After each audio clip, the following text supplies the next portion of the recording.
안녕하십니까. 7월 12일 오후 김경국TV 시작하겠습니다.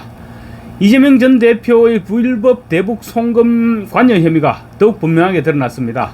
이화영과 함께 대북 불법 송금 공동정범으로 기소된 쌍방울그룹 김성태 전 회장에게 법원이 징역 3년 6개월의 실형을 선고하면서 사실상 이재명을 대북 송금의 최종 책임자로 인정했습니다. 수원지법 형사 11부는 오늘 김성태 전 쌍방울 회장에게 정치자금법 위반 혐의에 대해서는 징역 1년에 집행유예 2년, 뇌물공여죄와 외국환거래법 위반 등 나머지 혐의에 대해서는 징역 2년 6개월을 선고했습니다. 혐의들을 합쳐서 3년 6개월이 선고됐는데 보통 구형량보다는 낮은 형이 선고되는데 신진우 부장판사는 구형량대로 그대로 선고를 해버린 것입니다.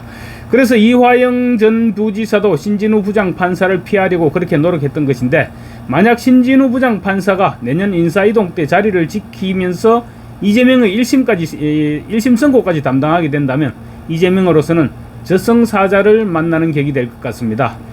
이화영의 대북 불법 송금 재판에서 이재명과 김성태의 연결고리를 인정했던 신진우 부장판사는 김성태의 불법 대북 송금과 관련 이화영의 요청과 회유에 따른 것이다, 이렇게 판단했습니다.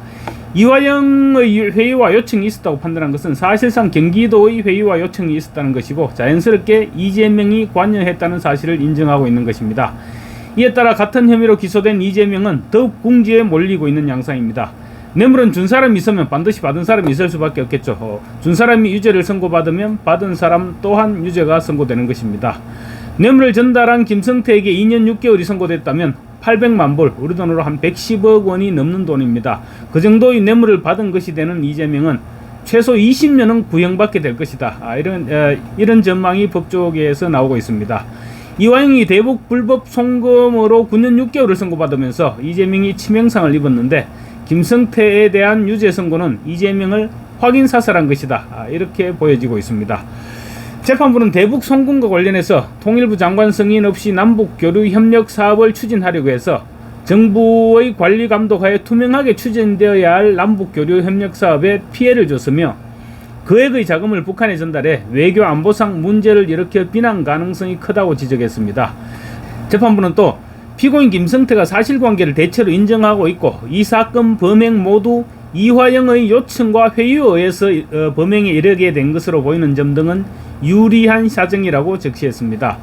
불법 대북 송금이 이화영 전 부지사의 요청에 따른 것임을 분명히 한 것입니다. 이화영 전 부지사나 민주당은 지금까지 불법 대북 송금이 쌍방울 주가를 끌어올리기 위한 김성태의 단독 범행이라고 주장해 왔는데, 이화영 재판 때와 마찬가지로 김성태 재판에서도 법원이 이 같은 주장을 받아들이지 않은 것입니다.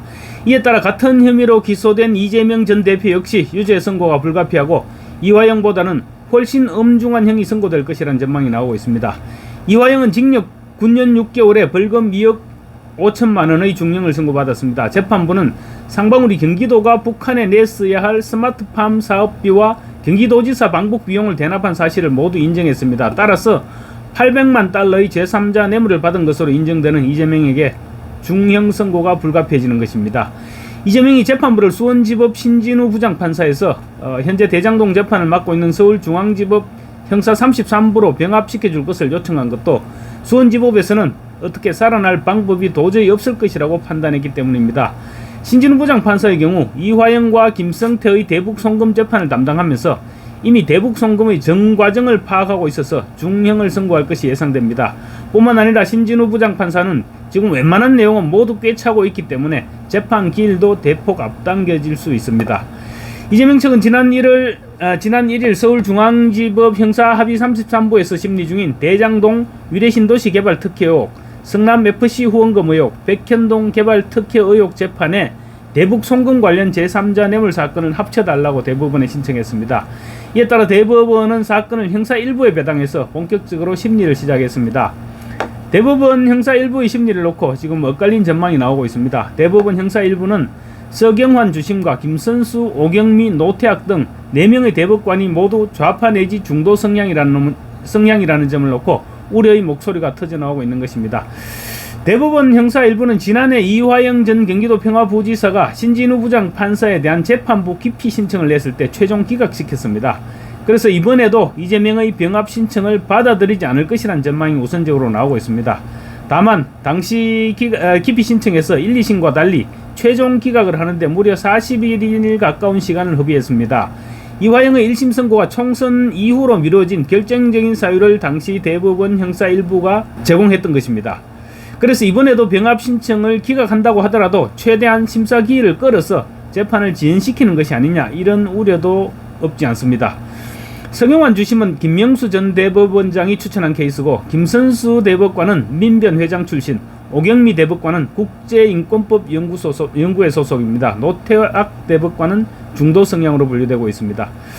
대북 송금 관련 제3자 뇌물 사건을 대장동 재판과 병합시킬 경우 최소 5년은 지나야 심리를 시작할 수 있을 것이다, 이렇게 예상되고 있습니다.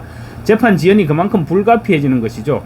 이처럼 재판이 지연될 것으로 우려되는 것과 함께 검찰도 지금 적극적으로 반대 의견을 피력하고 있습니다. 그래서 아무리 좌파 대법관들로 채워진 대법원 형사 일부라고 하더라도 쉽사리 병합을 결정하기는 어려울 것이다, 이런 전망이 나오고 있습니다. 이런 가운데 서울중앙지검은 대법원과 서울중앙지법에 이재명의 재판 병합 반대 의견서를 낸 것으로 뒤늦게 확인되었습니다. 검찰은 지난 10일 대법원과 서울중앙지방법원에 제출한 의견서를 통해서 피고인의 병합 신청은 오로지 재판 지연과 선고 회피를 위한 신청이다, 이렇게 반대 입장을 분명히 전달했습니다. 검찰은 이화영과 김성태의 1심 선고가 이미 끝난 수원지검의 대북 송금 사건과 중앙지법의 대장동 위례 백현동 개발 의혹 사건은 범행 시기와 관련자들이 모두 상이하다고 주장했습니다. 대북 송금 사건은 또 경기지사 시절에 발생했지만 대장동 사건 등은 성남시장 시절에 발생한 사건이라는 점도 강조했습니다.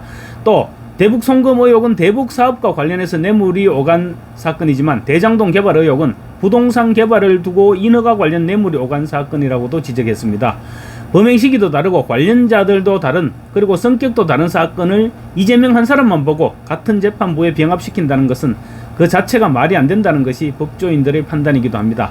검찰은 중앙지법 사건 중 대장동 위례 사건은 심리가 맞춰질 경우 신속히 변론을 분리해서 먼저 선고할 필요성이 높다, 이 같은 상황에서 전혀 무관한 사건을 병합할 경우 심리 지연으로 재판이 지연되고 실체적 진실 발견에 지장이 초래될 것이라고 주장했습니다. 대북 송금 사건의 경우 이화영 재판과 김성태 재판까지 수원지법 신진우 부장판사가 맡았고, 따라서 이재명에 대한 재판 역시 재판의 효율성이란 측면에서 당연히 신진우 재판부가 맡아야 한다는 의견이 지배적입니다.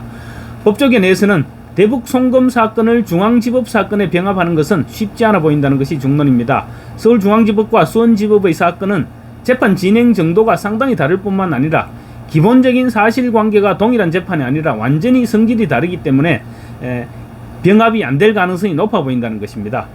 조희대 대법관이 취임한 이후 가장 강조한 부분이 신속한 재판이죠.